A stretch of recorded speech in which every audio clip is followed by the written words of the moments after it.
Howdy, everybody. Humanities 2 through the ages. And we've gone through some ages.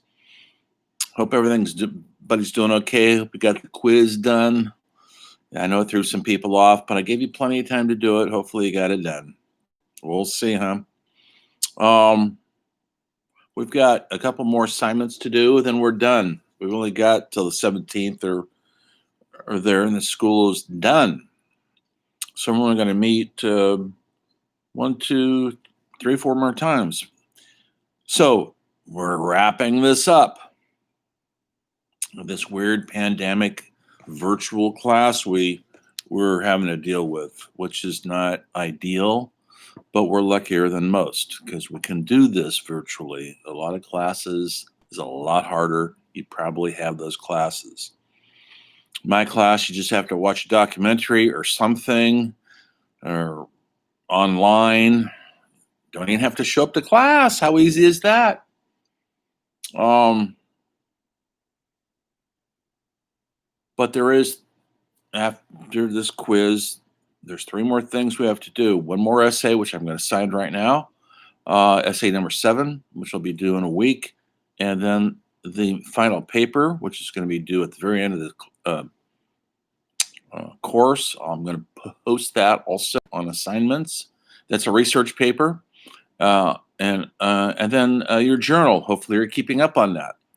I'm not going to post that yet because it's not due until the last week, and I'll post it then. Because if you hand it in now, you will lose points for not having a completed journal. That's why you're not seeing it. So make sure you have a completed journal every time we had a class, every time I did a lecture, every time you had to read something in the book. I know we've kind of let the book go for a little bit because everything's kind of changed. This virtual world we're living in, and this last 2 weeks is definitely about stuff that's not really in that book. I'm free-forming it with the film and whatever's left.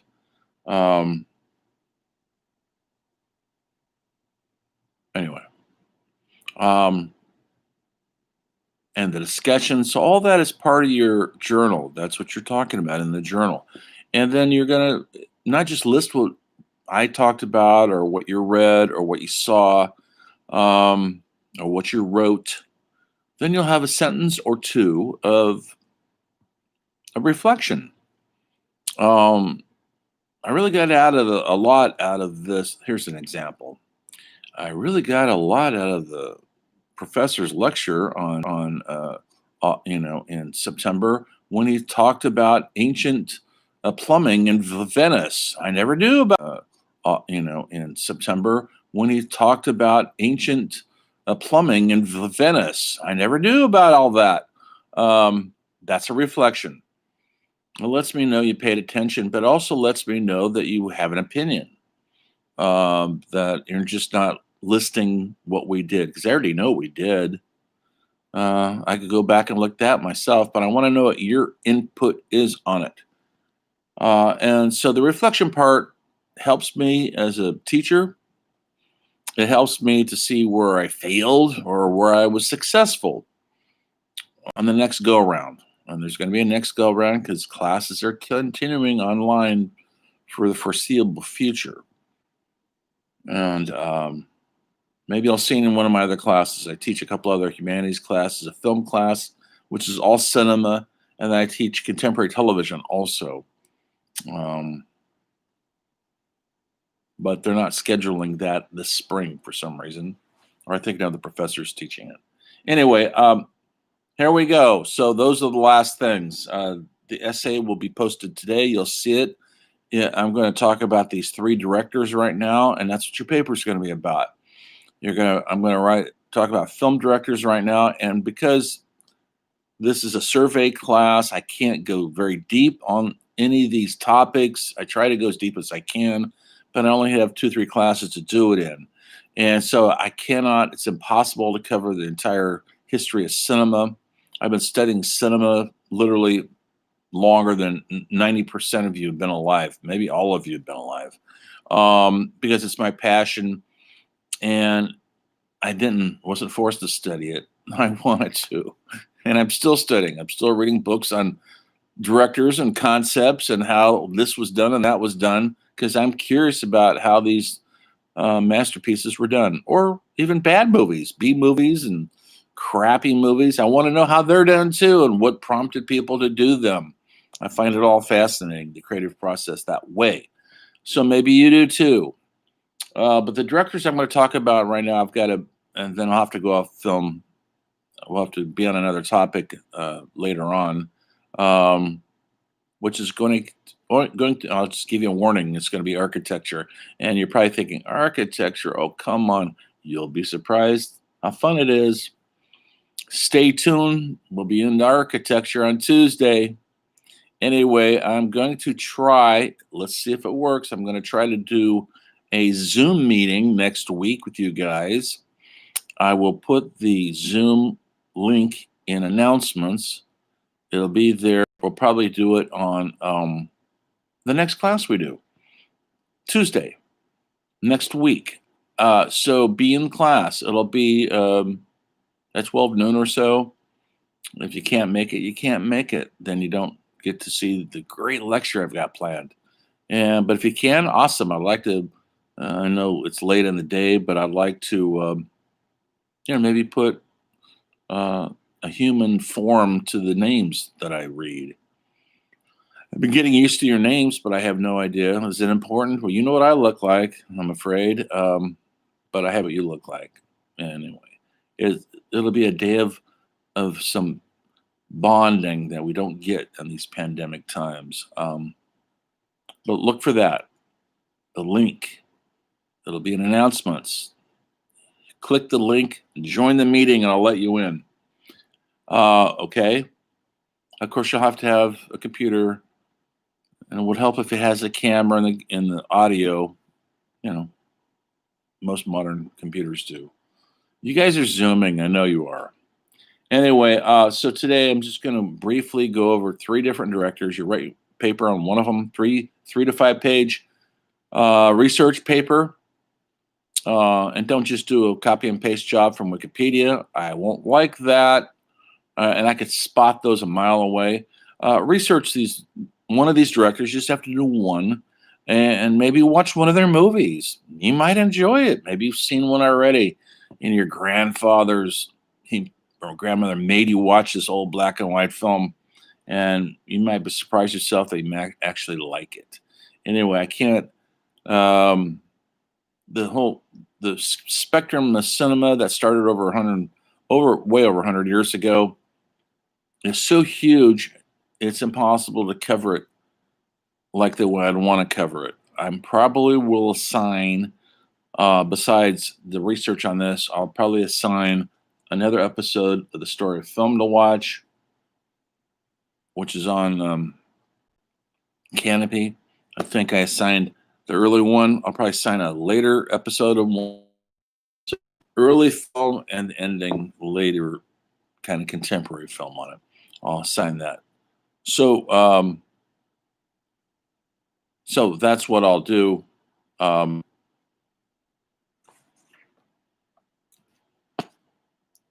you'll enjoy that. You'll love it. Anyway, because who doesn't like movies? We all do, right? I think. Why do we love them? That's the key. Why? Anyway, why do we like anything? That's hard to say, huh? Anyway, but that's what you need to say in these essays.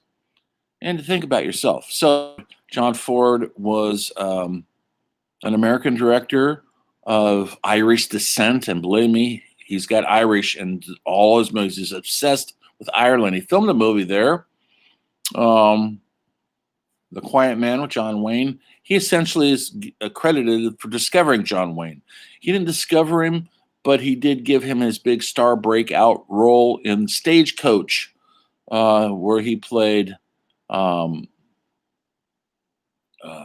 Ringo Kid, who was sort of a gunfighter out for revenge. Turns in that he's a good guy. Stagecoach was a phenomenal, groundbreaking film. Came out in 1939. Filmed in Monument Valley. If you've ever been up to Monument Valley in Utah, I suggest you go. It's quite incredible. It's a great mountain biking place, but it's also very, very surreal landscape. It looks like you're not in Redding anymore. You're definitely landscape. It looks like you're not in Redding anymore. You're definitely in a different world. And John Ford filmed many of his westerns there. He did a lot of westerns, like Stagecoach and the Cavalry trilogy. She Wore a Yellow Ribbon, uh, Rio Grande, and why am I not thinking of the third one now? How come I can't think of the third one? Where I'm drawing a blank. I should write my notes down. It's the third one with John Wayne and Henry Fonda, and they have to fight. It's the remaking. It's a fiction remaking of Custer's Last Stand. Anyway, but then he also went on to make a brilliant film in the '50s called The Searchers with John Wayne. And so westerns was his forte, but he made a lot of non-westerns like The Informer and How Green Was My Valley, and brilliant interpretation of John Steinbeck's brilliant book Grapes of Wrath and The Quiet Man. So he did contemporary films also. Not, I'm saying contemporary, they're not contemporary now because John Ford died in about 1973.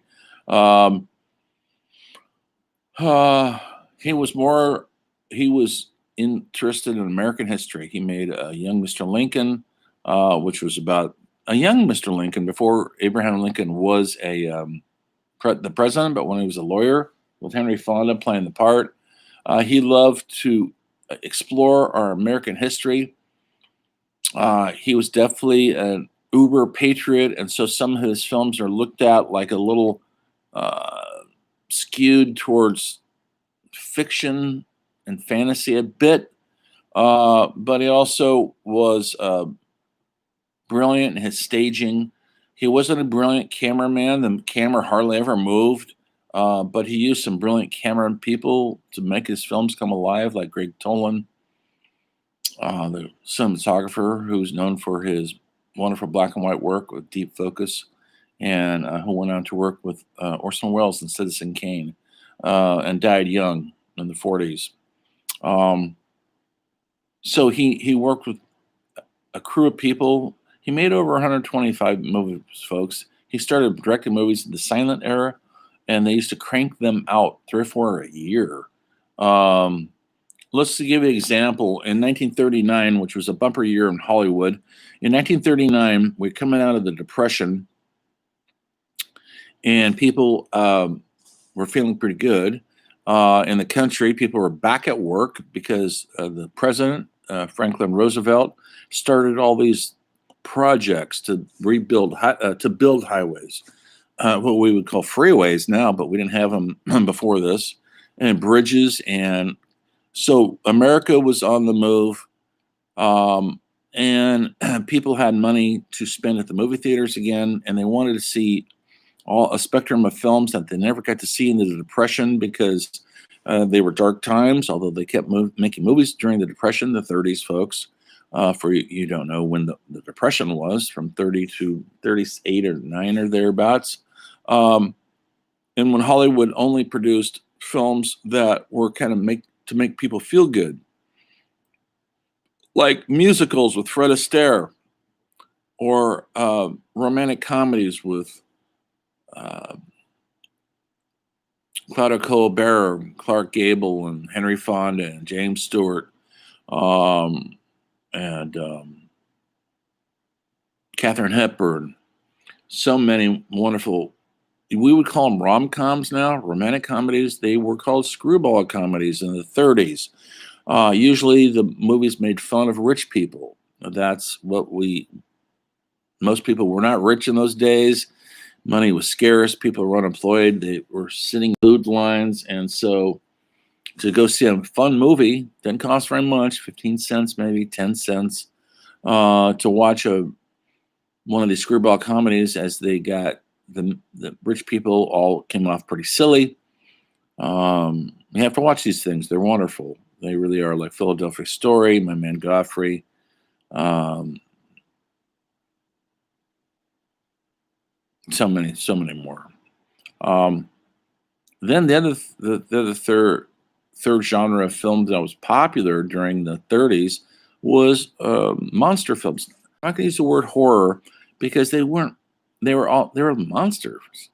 They were Frankenstein, Dracula, the Mummy, Werewolf, Dr. Jekyll, Mr. Hyde. So what was happening during this time when Hitler was coming into power in the 30s?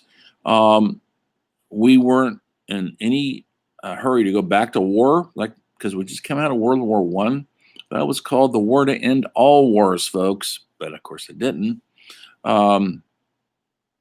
So we made these monster movies along where we had a monster to fight in the movie. This is thinly disguised. We can't fight Hitler, but we can fight Frankenstein's monster. By the way, he's not doesn't have a name. He's not Frankenstein. He's the monster.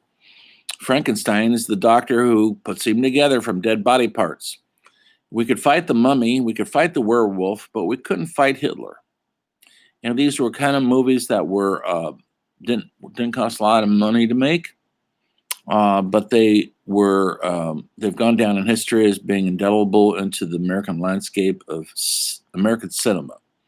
Not a lot of movies were being made in Europe during this time because Europe was starting to ramp up to go to war with Hitler.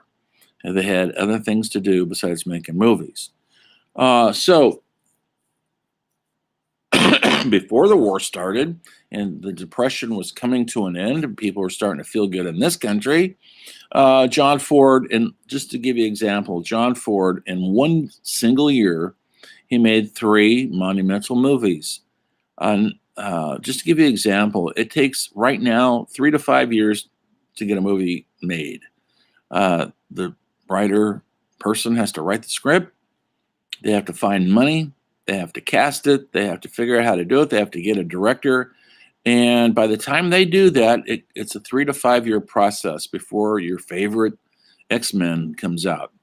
Now, Hollywood was a studio. They were a factory, just like the Ford Auto Company. They were putting out cars, except for they were movies. You go down to Hollywood, hopefully some of you have been there. They had studios like Warner Brothers, 20th Century Fox, and Paramount Studios. And they were making MGM. And they had huge buildings. They owned all this property. And they would literally, in this studio, was making a monster movie. Over here, they're making a musical. Over here, they're making a screwball comedy. And then the studios were just hopping. They're going from one from the next. A director would go from this studio to that studio to this to direct movies. And so when a director, let's say like John Ford, who got to direct a lot of movies in his day, he was so in demand for his not only his brilliance, but he also brought his movies in on budget, and they made money, and they made stars out of people, and they got Academy Awards. In 1939, he made 3 big historical movies, fairly large budgets. Drums Along the Mohawk with Henry Fonda, Claudette Colbert. During the filmed the stories about the development of early America right during the time of the Revolutionary War in this country, late 1700s. And then he did Young Mr. Lincoln, which was set in when Abraham Lincoln was a young man and his first law case, and it kind of showed the stepping stone to his greatness, eventual greatness. And then he made Stagecoach, was this Western about a group of travelers going across hostile Indian country in the desert, and they were in the it was a film that set a precedent, and we've copied this this kind of uh, story hundreds of times in different ways over the next 100 years. Um, in Stagecoach, it's a bunch of people who need to get somewhere, and they're willing to risk their lives to get there in the Stagecoach. So it's a cross section of people and personalities. Like example, there's the drunken doctor, there's the corrupt banker, there is the school marm type of woman who's uptight and who's going to meet her husband, and there is the gambler, and there is the woman, the fallen woman, the prostitute. They don't call her that, but we know what she is. The great Claire Trevor was wonderful on that. She is being run out of town because they don't like prostitutes. They don't like women of ill repute in their town. And then during the ride, they come up with John Wayne's character, who's out to get revenge for his brother's death, and he's tracking these guys down. But he's a known wanted outlaw. And so there we have all these people on the Stagecoach.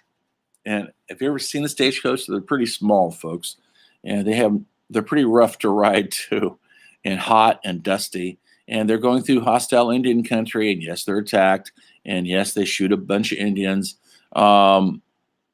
And there's incredible action sequence. There's incredible horsemanship, all this other things going on. And this movie set the bar pretty high for westerns.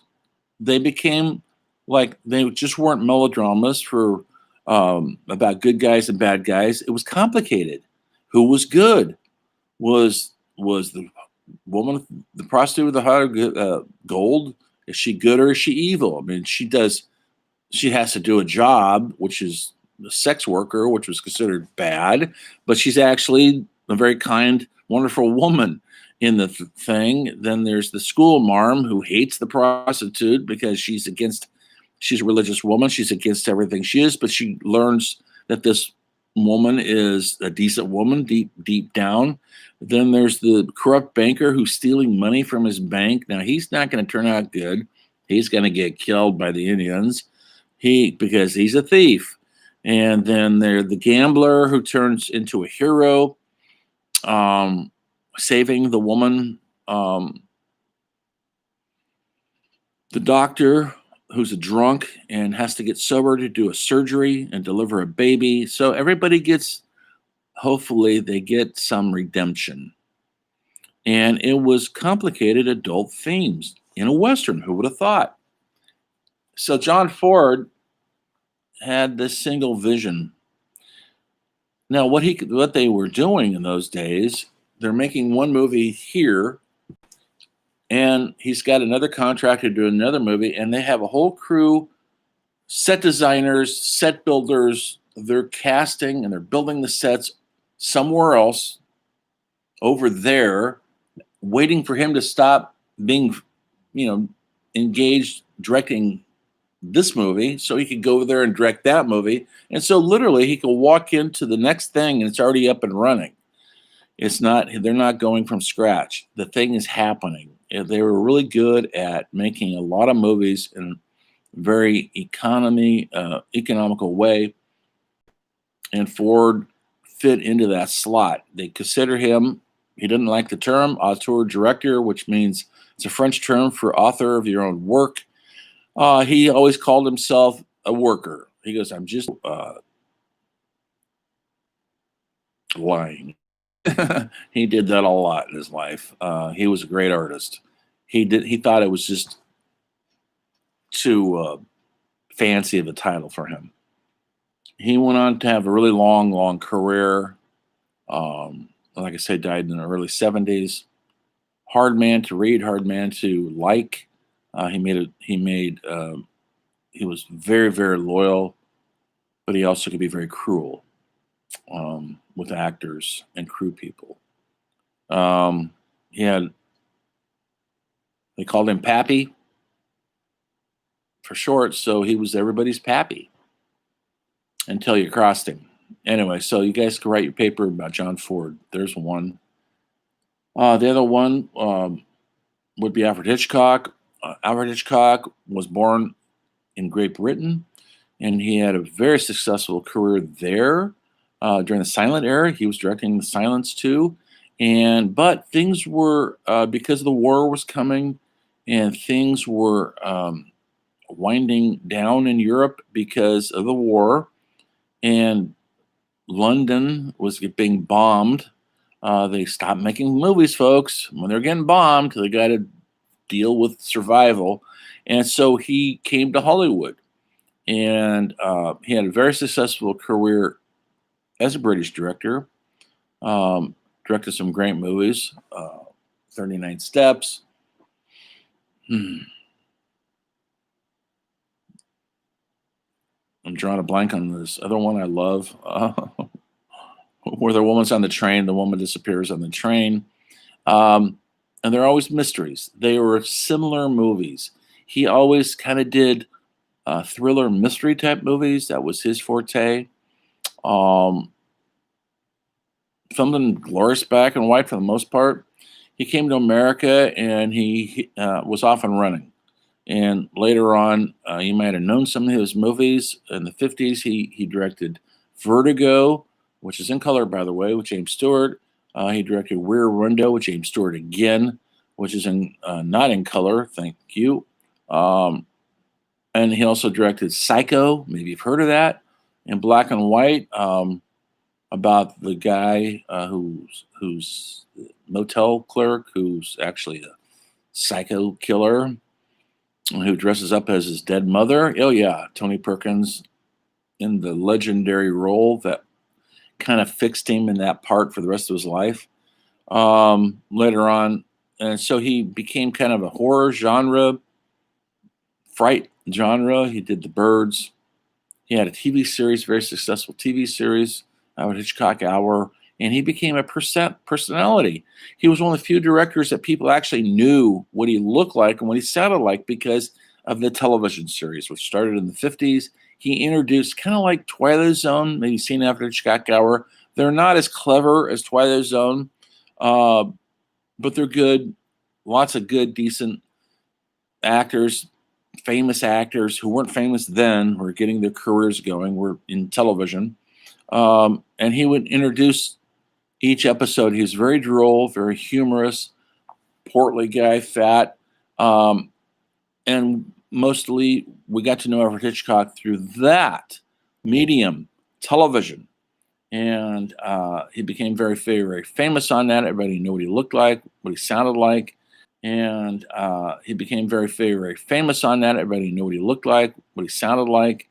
And it's hard to believe that this is the guy who was making these incredible, brilliant movies, because he sort of plays it for laughs. He does, his personality.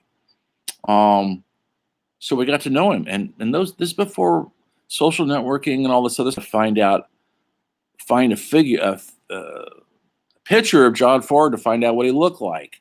He didn't like interviews, and so it was not easy to find these things in those days like it is now.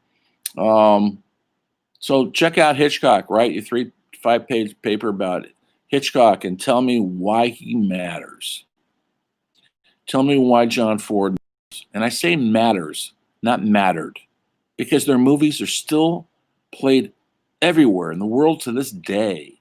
And if you study film, you will study their films because they made over 100 films. That's a lot of films to study. What made them tick? How can somebody make that many stories and be creative and entertaining at the same time and relevant and say something? That's not easy to do, folks. That takes a great talent and a will and great ambition. But because their movies made money, Hollywood system embraced them. And so they didn't have to go out, raise money like we do now, because mostly Hollywood, as it was known in these days, the studio system is done. The studios they're there still, but you only rent them out now. So you've got producers, independent producers, mostly have to find the money elsewhere. The studios aren't making the films, but they are providing the places, not for free, folks. And so a lot of things like the Netflix movies and all this, they film in these old studios. In fact, Netflix just they're building a huge studio in New Mexico by near Santa Fe and Albuquerque, and they're going to make a lot of their production out there. Um, the reason why for a lot of the reason why they went to Hollywood to begin with was because guess what, folks? Good weather. Because movies actually started in the East Coast, in New York, New Jersey, but the weather was always crappy. Sunshine, it's always sunny in Southern California. So they came out here for the weather. And Santa Fe in that area has sunshine all year long. It's not as warm, of course, as LA.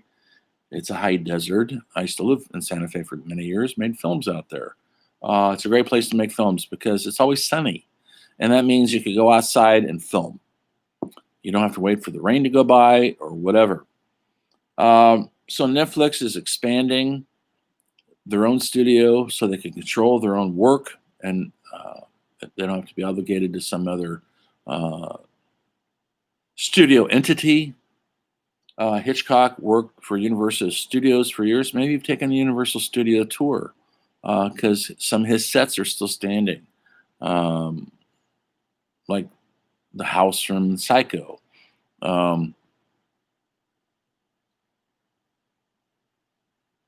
Anyway, that's Alfred Hitchcock. Write your paper about him. The third one is Orson Welles. Orson Welles was born in this country. He died in about 1986 or 7. He's just 70. Heart attack. He was, they called him the boy wonder. He started off in theater. He was directing plays, 12 and 15 years old. He was traveling Europe, doing Shakespeare at 12 and 13 years old. Who does that? He was world traveler already. By the time he was 16, he'd traveled many times to Europe as a traveling actor and doing theater. He's only literally a teenager. And he got very involved in the theater scene in New York. He created the Mercury Theater and the Mercury Players. That was financed by the United States government. Roosevelt tried to get the arts money. And so he created the system where you could get grant money to run your theater. And so a lot of theaters popped up in New York, and Mercury Theater is one of them. Others popped up, absolutely. And some of our greatest directors and actors of the 20th century, most of them dead now, this is where they got their start. Training, they got actually paid. They don't get paid much. You could get $50 a week if you're lucky, but in New York, you could live there in those days. So they gave you a stipend to live on to create art and your craft. And it was all theater. Live theater was very, very popular, maybe even more popular with actors for sure than Hollywood, although Hollywood was a different entity totally. Orson Welles did a radio show, Mercury Theater radio show, and they do live radio plays. And Halloween night in about 1937 or so, he did War of the Worlds. It's based on H.G. Wells' novel. Maybe you read it. Maybe you saw the Tom Cruise movie, which is lousy, by the way, because the original one, George Powell, made in the 50s, is really excellent. And in color, folks. Yes, color. Sci-fi film in color was very rare in the 50s. Anyway, Orson did this play based on the H.G. Wells book. Maybe you've heard about this. You could go listen to it right now. They replay it every Halloween on the radio, all sorts of different sites. It's on site right now on YouTube. You can watch it. And they made it like a newscast. So if you tuned into your radio without hearing the disclaimer that it was a fictitious play they were doing, it actually sounded like a real broadcast from CBS radio. I'm not sure if that was some radio station. I'm not sure which one it was, but it was legitimate. And Orson Welles was the announcer, and he's announcing that we're being invaded by Martians, and that Martians have landed in Washington, D.C. And what do they want? We've seen their spaceships. They've come down here. And in the course of this 90-minute play, hour-long play, they did it so realistically with sound effects and everything. They're just following the book, folks. It's a play, after all. People who tuned in without hearing the disclaimer that it was a play, they thought it was a real newscast for reals, because they did it very realistically for those days. It's hard to believe anybody would buy that. What do people believe? If they want to believe something, I think they will. Anyway, so people were so freaked out by this radio broadcast that they actually, in New York and other places in the East Coast, not so much out in the West because it was delayed, because we're 3 hours difference. We weren't hearing it live out here. People are actually packing their cars and leaving the cities to go hide out in the mountains to get away from the Martians. This actually happened, folks. You can read about it when you're doing the Orson Welles bio. There even was some people supposedly committed suicide over it. That's partly urban legend. We don't know, but it's out there. So at the end of it, Orson Welles thanks everybody. It was a huge hit. Millions of people listened to it that night. Hollywood was listening, folks, and they heard it, and they said, this guy's really got something. Let's invite him out here and offer him a movie deal. So he came to Hollywood, and they said he was only 25 years old at the time, folks, 1940, thereabouts. And they said, what do you want to do? We'll do anything you want. And so he and a great writer came up with the concept for a baron, a media baron. Before Rupert Murdoch there's before TV, but there was radio and newspapers. Newspapers was the key to the kingdom in those days, and they called it Citizen Kane.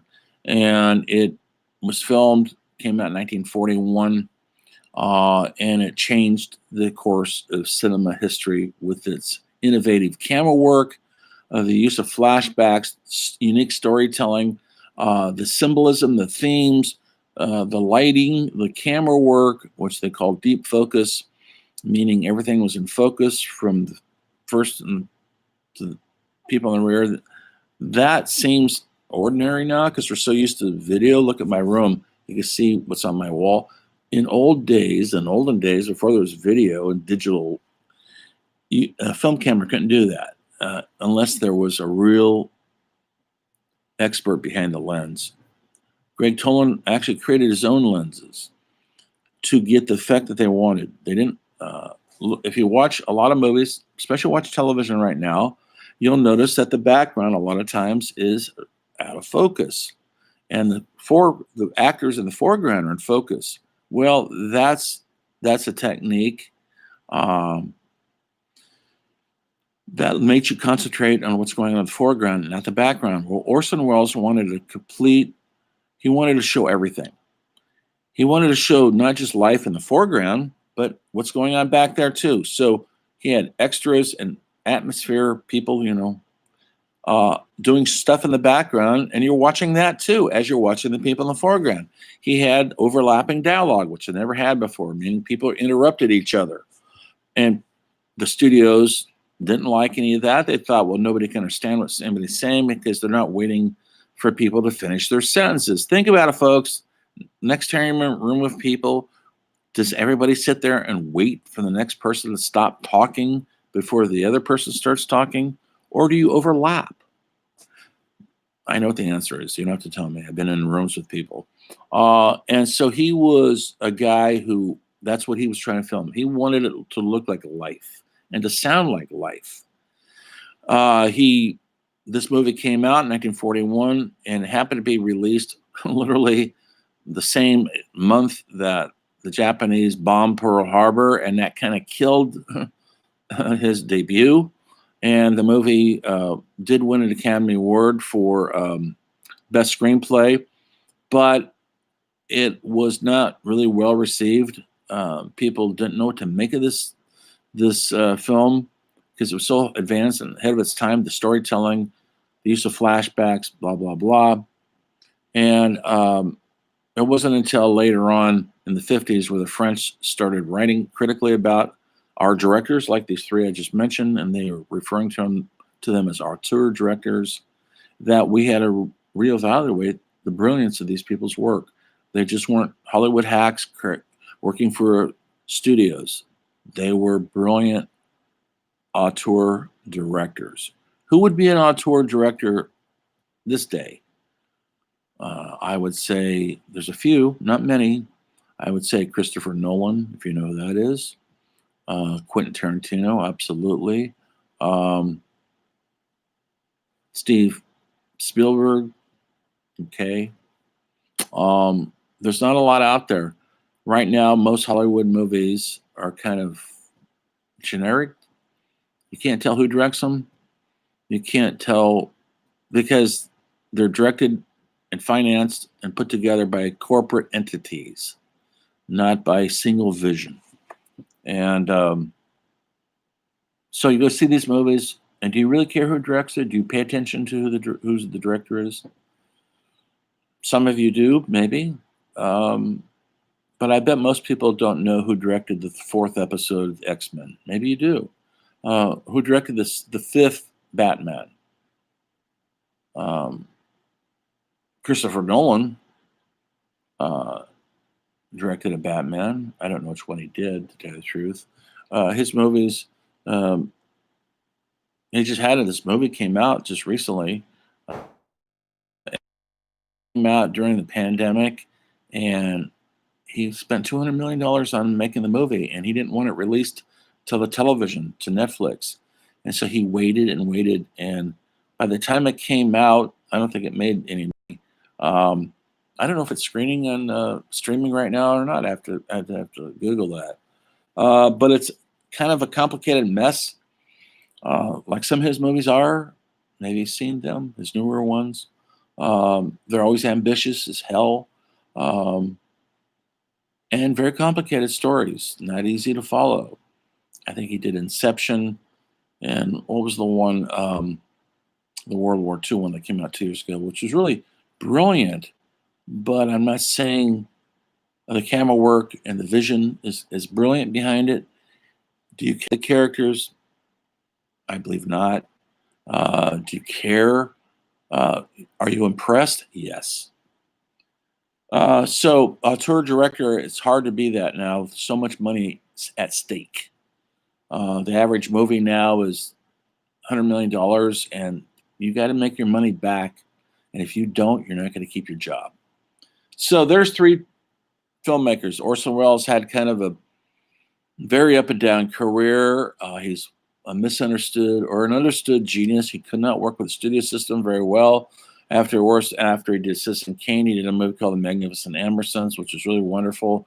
But the studios didn't like what he was doing. He was doing too many things they didn't approve of, and so they took the final cut from him, and they butchered it to cut out a bunch of footage that he planned to be in there. He always was struggling to get his movies made. My favorite Orson Welles movie is either one of those. It's called Touch of Evil, that he made in the late 50s. A great film noir, brilliant camera work, starring a very, very dissipated and fat Orson Welles, and Charlton Heston playing a Mexican, which is a little odd, but it's a really excellent movie.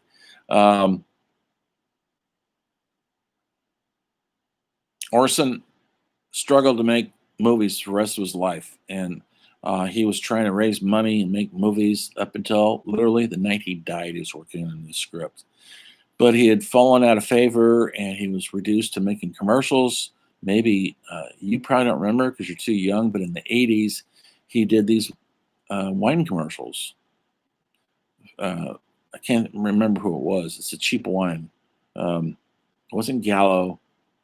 something like that. No, you know, no wine is worth serving before it's time. And he became kind of a joke, but he wasn't a joke. Far from it. You have to, if you seek out Orson Welles, look at his obscure movies and see the genius behind that. And he had struggles with finances and making it happen. He made a very good living off being an actor. He was a wonderful actor. Um, you might remember him from movies that way more so than what he directed. And he would take his paycheck from his acting and he put it into a movie. That's how it should be done, folks. When I was making a movie, I made this movie years ago. Uh, I was obsessed with filmmaking and John Cassavetes especially. And he was an actor, but he also, every time he got a paycheck, he put it into his next movie. And he would say, you got to put your own money in your movies. A lot of people don't believe that because it's risky. You know, you're going to go broke probably. He also said something I thought was brilliant. I lived by it. He said, if you're not willing to mortgage your own house to get your movie made, you're not a real filmmaker. And so I never had a house to mortgage, but I did borrow a lot of money on credit cards. I went bankrupt, and I was willing to do that because I needed to get this movie made. So I was taking John Cassavetes' advice. His movies finally made him. They did make money, not a lot, but his reputation was sealed as this kind of maverick, independent filmmaker. He kind of started the whole independent scene, actually, because he didn't let anybody dictate to him. It was his way, or he wouldn't work with you. And he was a perfect auteur. I wish we could talk about him more, but we can't because I'm going to wind this down right now. Look at the assignments. I'm going to post all this. That'll be your essay 7. Here's another thing. Look for this other assignment. It's going to be your final research paper. You can write a research paper on anything we've covered in this class. I'll make the list. You choose. I will say this. If you wrote about Mozart, don't write another paper about Mozart. But if you want to do another paper about another musician, do. If you wrote about the Beatles, don't write about the Beatles again. If you wrote about Picasso, don't write about Picasso. So when you see the artist I'm going to post, if you haven't done it, do it. And it's a research paper, 3 to 5 pages. Go deep on the research. No copy and paste jobs from Wikipedia. You know the drill. It'll all be posted when I'm done yakking. Okay, kids, students, thank you. Hope your Thanksgiving was rocking. Now on to Christmas. Be safe out there. I'll see you next time. Adios. Oh, by the way, remember, everything is cinema.